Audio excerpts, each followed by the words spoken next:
Hello friends, नमस्कार। हमारे YouTube channel college education में आप सभी का स्वागत है। सर्वोच्च न्यायालय से रिलेटेड 50 शब्द सीमा वाले जो क्वेश्चन है वो मैं आपके लिए लेकर आया हूँ। तो ये क्वेश्चन न केवल 50 शब्द सीमा के लिए उपयोगी हैं, बल्कि जो 200 शब्द सीमा के 7 नंबर के क्वेश्चन आएंगे 5, उसमें भी महत्वपूर्ण है। प्लस निबंधात्मक जो क्वेश्चन है उनके अंदर भी इनसे बड़ी मदद मिलेगी, बहुत सहायता मिलेगी। तो चलिए क्वेश्चनों की शुरुआत करते हैं। पहला क्वेश्चन है, भारत में सर्वोच्च न्यायालय की आवश्यकता और महत्व स्पष्ट कीजिए। तो अगर मान लो यही क्वेश्चन निबंधात्मक आ जाता है या 7 नंबर वाला प्रश्न आ जाता है 200 शब्द सीमा का, तो आप इन्हीं 4 पॉइंटों का विस्तार पॉइंट बना करके इनका विस्तार से वर्णन कर सकते हैं। ठीक है।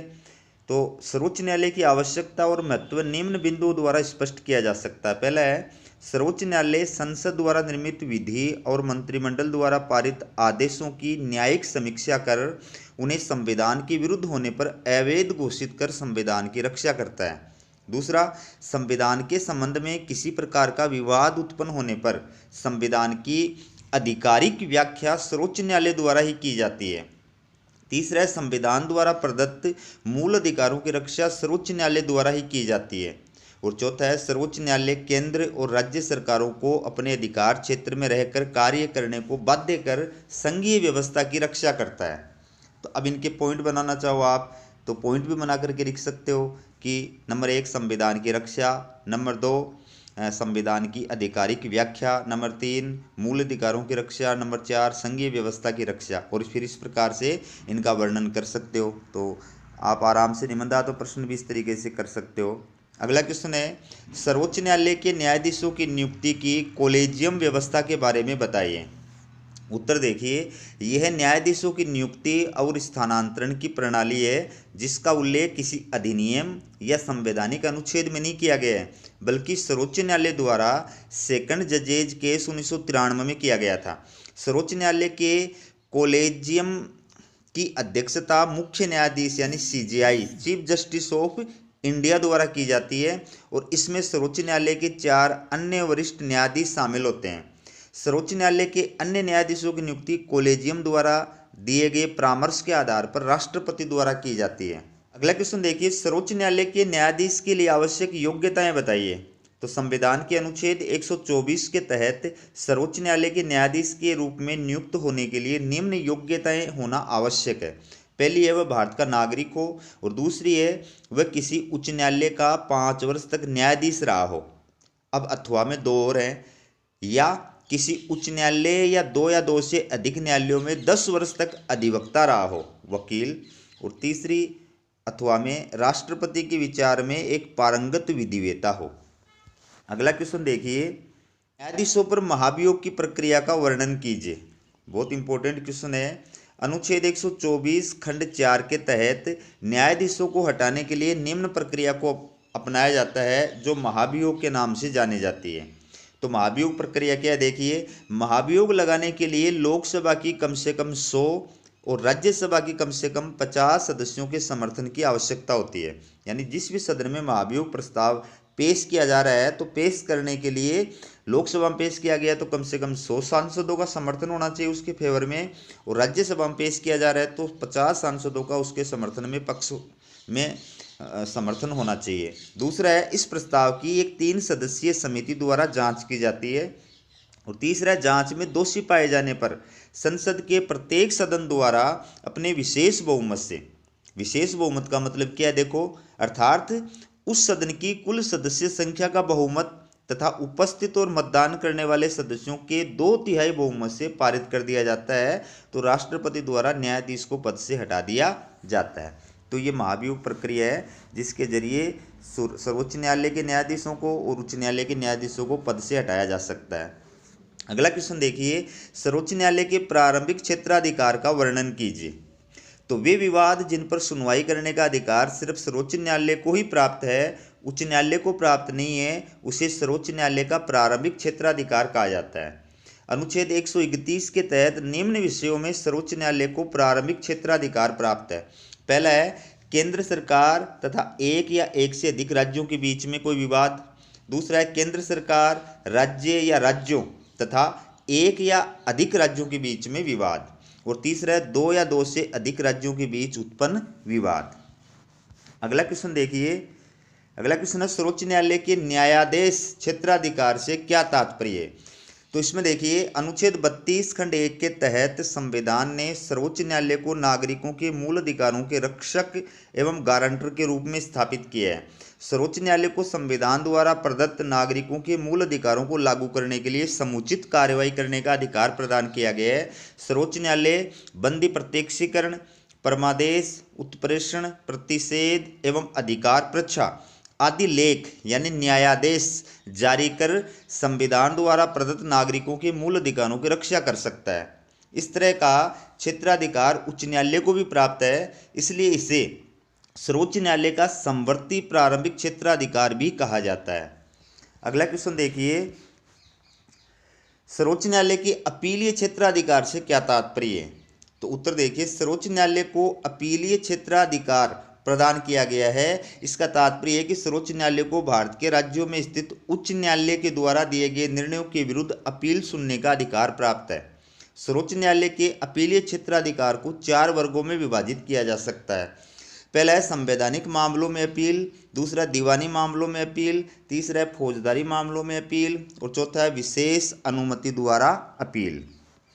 अगला क्वेश्चन देखिए दोस्तों, सर्वोच्च न्यायालय के परामर्शिक क्षेत्राधिकार से क्या तात्पर्य है। तो सर्वोच्च न्यायालय को परामर्शदात्री यानी सलाहकारी क्षेत्राधिकार भी प्रदान किया गया है।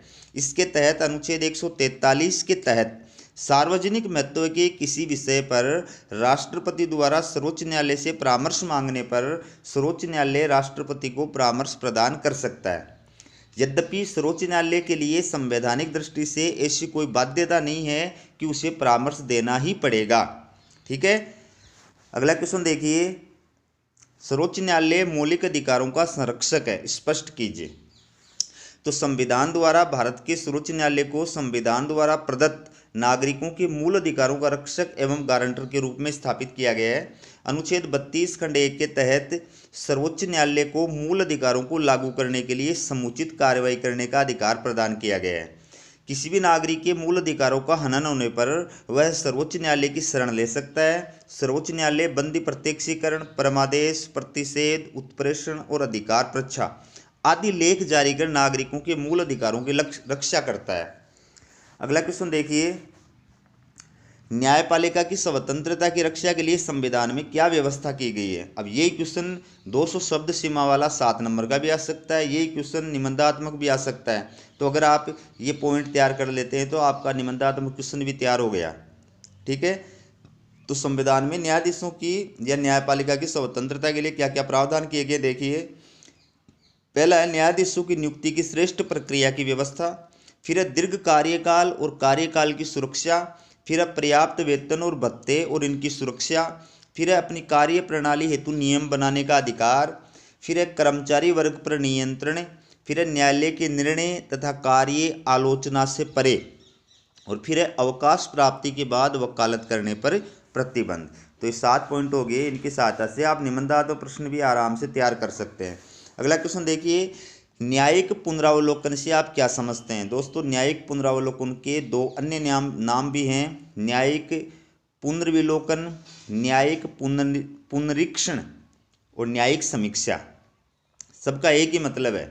उत्तर देखिए, सर्वोच्च न्यायालय की कानूनों की वैधानिकता के परीक्षण की शक्ति को न्यायिक पुनर्विलोकन की शक्ति कहा जाता है। सर्वोच्च न्यायालय को अधिकार है कि वह संसद और राज्य विधानमंडलों द्वारा बनाए गए कानूनों और केंद्र तथा राज्य सरकार द्वारा जारी किए गए आदेशों की न्यायिक समीक्षा कर सकता है और संविधान के विरुद्ध होने पर उन्हें अवैध घोषित कर समाप्त कर सकता है। तो सर्वोच्च न्यायालय की इस शक्ति को न्यायिक पुनर्विलोकन की शक्ति कहा जाता है। अगला क्वेश्चन देखिए, भारत में न्यायिक पुनर्विलोकन की प्रकृति स्पष्ट कीजिए। तो यद्यपि संविधान द्वारा सर्वोच्च न्यायालय को न्यायिक पुनर्विलोकन की शक्ति प्रदान की गई है, लेकिन भारत में न्यायिक पुनर्विलोकन का क्षेत्र अमेरिका जितना व्यापक नहीं है। मतलब अमेरिका के सर्वोच्च न्यायालय को जितना न्यायिक समीक्षा करने का अधिकार प्राप्त है उतना भारत में सर्वोच्च न्यायालय को प्राप्त नहीं है। और ये क्यों नहीं है, तो भारत में न्यायिक पुनर्विलोकन शक्ति निम्न कारणों से सीमित है। पहला है, भारत में संविधान द्वारा संघ और राज्यों के मध्य कानून निर्माण की शक्तियों का विभाजन विस्तार के साथ में किया गया है।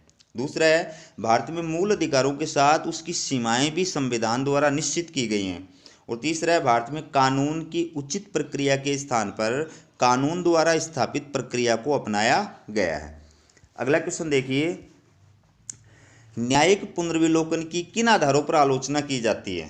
ठीक है, तो सर्वोच्च न्यायालय द्वारा अनुदारवादी शक्ति के रूप में कार्य करना, सर्वोच्च न्यायालय द्वारा अपने पूर्व निर्णयों में परिवर्तन करने की प्रवृत्ति, सर्वोच्च न्यायालय द्वारा अपनी संवैधानिक सीमाओं का अतिक्रमण करना, सामाजिक आर्थिक और राजनीतिक जीवन में अस्थिरता उत्पन्न होना और सरकार और सर्वोच्च न्यायालय के मध्य संघर्ष की स्थिति उत्पन्न होना।